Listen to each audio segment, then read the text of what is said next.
There he is over there. Over there where? Right there with the glasses on. Man, that ain't Malcolm X. Nah, man, that's Malcolm X. Can't be. The guy blew too black to be such a light-skinned guy. And when I heard him open his mouth, I was more hooked than I was when I heard him on the radio. I was addicted right away because I loved his courage. I loved his oratory. I just loved everything about him. And I remember the third time I went down there, I said, I want to get closer to this man. And I went to him and I said to him, I said, Mr. X, I say, is it possible when you leave here and you go to your next location or the train station, I can go with you? And he looked at me and said, go with me for what? I said, I want to go with you because I want to learn, I want to ask questions. And he looked at me and he was impressed with the fact that I said, I want to learn. And I remember he had a dimple in his cheek, but his dimple was his chin went in and he smiled and he told me, he said, can you keep up? And when he said that, I didn't know what he meant, but I know today. It was just like them feet coming in there first. He was saying, I'm a fast walker and you're going to have to keep up. So I had to jog to keep up to listen to the questions I asked. God did that for a reason to hook me up with this man. As I traveled on closer to Mexico City, I meet another guy because I was dealing with racism in the state of Texas. I knew about racism in Mississippi, Alabama, Louisiana. But I didn't know about racism in Texas. I didn't know Texas was in the deep south too. When I went down there and saw at the airport, whites only restroom, then the next sign said coloreds, didn't say coloreds only, just coloreds. I looked at the back of the white restroom, it was pristine like I could cook some eggs on the floor. I looked at the colored restroom, it was water, toilet paper, gnats and flies. So when I had to go to the bathroom, I'm going to the white restroom. Police stopped me, you can't go there. I look over the water fountain, same situation. The coach comes see me for the first time. He talked to me, John Carlos on the phone. When he see me, my name done changed from John Carlos to Boy. I'm looking up, and the thing that upset me more than anything, when I went to college my freshman year, I was married. I had a young daughter and a wife standing right next to me. And he steady called me boy, so I was offended by that. And I'm telling Coach, my name is John Carlos. My name is John Carlos. Then he called me nigger. And he said nigger so fast, it sounded like he said something else. And I raised up to grab my wife, so I don't think he said that. I said, well, he better spread the word because he's damn close. I realized then that I'm in trouble. I made a mistake. Well, I stayed there in Texas as long as I could. And then it dawned on me I need to leave because either somebody's going to die or I'm going to die. And they ain't going to mess up my plans because I got plans. So I always try to think my way through everything that I do. I don't think that everything I do is spur of the moment. There ain't no spur of the moment moves with me. So anyway, I decide it's time to go. We roll up. We get back to New York. And I'm in the city for 2 days. I get a phone call from Professor Harry Edwards. I had met him maybe 2 years earlier.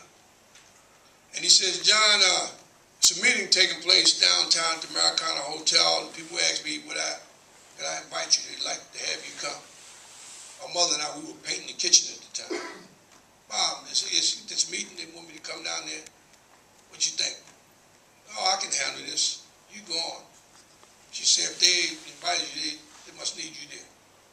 I went down there and knocked on the door. There was a guy opened the door. I was in shock right away. Because this man here, I knew his face instantly as soon as he opened the door. But I was in shock because, in my estimation, not knowing the man or not meeting him personally, he was like 6'4". But when I saw this guy, he was like 4'6". So I'm flipped. The guy was Andrew Young. Made me think that, wow, the guy that was shooting his picture all the time must have been laying on his back because this man had to be 6'4". But he was cordial, he was nice. He opened the door, he let me come in. Would you like soda, cake, whatever? And I'm sitting there and I'm looking at all the luminaries back and forth in the room. And I'm thinking to myself, wow, man, this is deep. And this might be a little over my head. And I haven't never put the dots together, where I am and who's there. I'm sitting there in 20 minutes later, boom, the door opens. And here's Dr. King roll out of there. When Dr. King rolled out, like my lip just fall in my lap. And all I could think of was my mother. Because my mother always thought that Dr. King was God's first lieutenant that he sent to this earth, trying to make things right. I go sit in the meeting. Dr. King comes out and he says, this meeting is called to order, and the topic of the meeting is the 1968 potential boycott. I'd like to declare right now that I'm going to come out, and he looked at Professor Edwards, he said, with your blessings, and support the 1968 Olympic boycott. And then we start talking about logistics, about the pros and cons of the boycott and how we could make more people inclusive. But in the process, he made a statement that they sent him a letter, and in this letter they said they had a bullet with his name on it. Well, that hit me dead in front of my head, because as soon as he said it, I'm checking him out real tough. So when the meeting was said and done, he asked, was there any questions? I said, I raised my hand. Yes, Dr. King, I have 2 questions. First question is, do you ever play any sports? He looked at me, he said, that's a good question. He said, I can't shoot pool. I said, well, Dr. King, why would you get involved in the Olympic boycott? And he said to me, he said, John, he said, imagine you get in a rowboat and you're in a big lake and you go out to the center of the lake. He said, and you take the oars and you bring the oars in and you just sit there and wait until everything is still and serene. The wind stopped, the water's still. He said, then you reach down the boat and you pull up a rock and you reach over and you drop that rock. He said, that rock is the Olympic boycott. He said, what happens when you drop the rock? I said, it creates vibrations. He said, absolutely, it creates waves. He said, when those waves hit that water because of that rock, he said, it sends a message out to anything that's in that lake that something's amiss.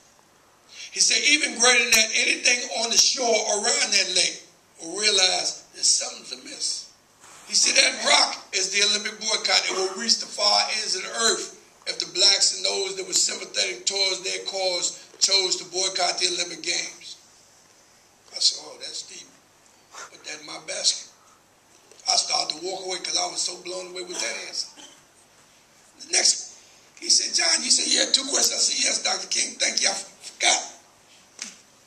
I said, Dr. King, you said that they sent you a letter. In this letter, you said they sent a notice that they had a bullet with your name on it and you wouldn't have to wait long. Well, I used to wear dark shades all the time. They didn't dilate like they do now.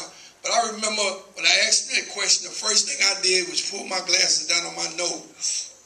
Because I want to look dead in his eyes. I don't want no glass between. I want to see eyeball to eyeball. What was I looking for? I was looking for fair. When a man tells you that somebody tell you that you're going to die and you don't have to wait long, you're supposed to see a little shaky Dan. When I looked in Dr. King's eyes, as stern as I said my father was, that's how stern Dr. King was. But even greater than his sternness, I could see nothing but love in his eyes. Love for humanity. He said to me, he said, John, they can take my life. He said, but they can never take my dream. They can kill me, but they can never kill my dream. Why would you do it, Dr. King? Why would you go back? He said, it's simple. I have to go back and stand for those that won't stand for themselves. And I have to go back and stand for those that can't stand for themselves. Well, that came up in my life years ago when I started hitting them freight trains. There's people that could stand that wouldn't stand. There's other people that want to stand, they wouldn't allow them to stand. Now we can go back to what I originally talked about, those individuals like yourselves, you know, when we were young in our 20s. And we the heroes of the sports world, the Olympic Games. And we putting it all the youngsters talking about, man, I'm asking you to sacrifice that 15 minutes in the sun. Oh, man, I can't do that. I promised my kids I was going to win that medal. My church is dependent on me.